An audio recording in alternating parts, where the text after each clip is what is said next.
Est-ce que pouvez nous d'abord votre nom pour commencer? Oui, je m'appelle Charline Claveau-Abadi, je suis élue pour les Pyrénées-Atlantiques à la région Nouvelle-Aquitaine. Je suis en charge des langues et cultures régionales et je préside l'Office public de la langue occitane. Formidable. Et donc, à quel premi espère une initiative, enfin, féliciter une initiative à l'entour de l'Occitan? Voilà, c'est un prix en fait qui a été créé par l'Office public de la langue occitane à l'initiative de David Gros-Claude qui a collaboré pendant de longues années avec Jean Moreux et ils ont notamment préfiguré ce qu'allait être l'Office public de la langue occitane. Et donc David a souhaité créer ce prix pour honorer sa mémoire et lui rendre hommage. Est-ce qu'on peut donner une explication de ce qu'est l'OPLO, l'Office pour la langue occitane? Oui, alors l'Office public de la langue occitane regroupe en fait les deux régions, la région Occitanie et la région Nouvelle-Aquitaine, ainsi que l'État à travers le ministère de l'Éducation nationale et le ministère de la Culture. Et ces missions sont principalement sur l'enseignement, sur les médias et sur la socialisation de la langue occitane. Et à quelle politique? Est-ce d'ajude? Est-ce des subventions? Est-ce une politique per dintre l'Occitan, de quelle manière fonctionne? Il y a plusieurs choses. D'abord, il y a effectivement une fonction de distribution des subventions aux opérateurs qui travaillent sur la politique linguistique pour l'occitan. Et de l'autre côté, il y a aussi une dimension plus stratégique. Donc par exemple, un des premiers succès qu'on a eu, c'était de signer cette convention cadre pour l'enseignement qui a été signée donc, par la ministre de l'Éducation nationale de l'époque, puisque maintenant ça a changé, et donc qui couvre 5 rectorats et qui vise à promouvoir cet enseignement, que ce soit dans le public ou dans le privé associatif, ou dans le privé confessionnel d'ailleurs. Avant, il y avait David Gros-Claude, on savait l'intérêt de David Gros-Claude pour l'Occitan.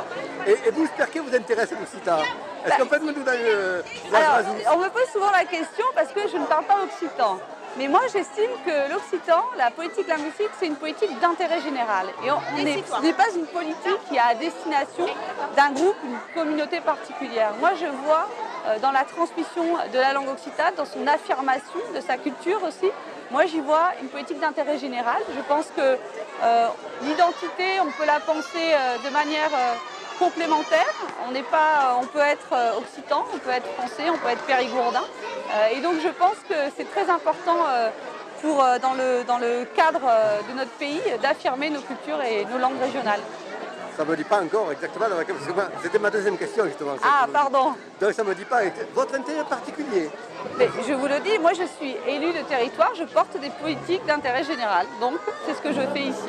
Donc, io pensavo che ero più là perché les Pyrénées-Atlantiques, il y avait... Oui, bien sûr. Après, moi, je ne suis pas là pour parler forcément de mon parcours personnel. Je viens d'un petit village en Béarn. Voilà, j'ai eu la langue dans mon environnement, dans mon enfance. Mais pour moi, la raison première, c'est vraiment celle de l'intérêt général. C'est très important pour moi et je pense que c'est aussi très utile pour l'OPLO travaille avec la Nouvelle-Aquitaine et le Limousin. La Nouvelle-Aquitaine est grande. Le Limousin est dans la Nouvelle-Aquitaine, vous savez. Il y a le Limousin, il y a l'Aquitaine ancienne, etc. L'Occitanie sont deux régions anciennes. Oui.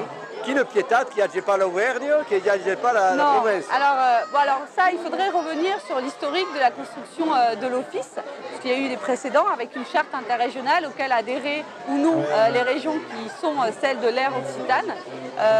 On a eu ces deux régions qui se sont engagées fortement, en fait 5 anciennes régions finalement, c'est pas non plus rien, puisque vous le savez, avec la fusion, on a un territoire élargi. La question de raccrocher Rhône-Alpes-Auvergne et puis Provence-Alpes-Côte d'Azur se posera. Pas tout de suite. Je pense que pour l'instant, il faut qu'on arrive à bien travailler ensemble. Vous savez, il y a les deux régions, mais il y a aussi tous les départements et il y a aussi toutes les intercommunalités avec qui nous pensons qu'il est très important d'arriver à travailler. Et donc on va, je pense, d'abord avoir une assise forte, c'est-à-dire, vous savez, l'office vient à peine d'être créé, ça a à peine 1 an, et on en est encore à consolider notre équipe. Et je pense qu'une fois qu'on aura vraiment cette assise-là, on pourra ouvrir le dialogue, et c'est dans...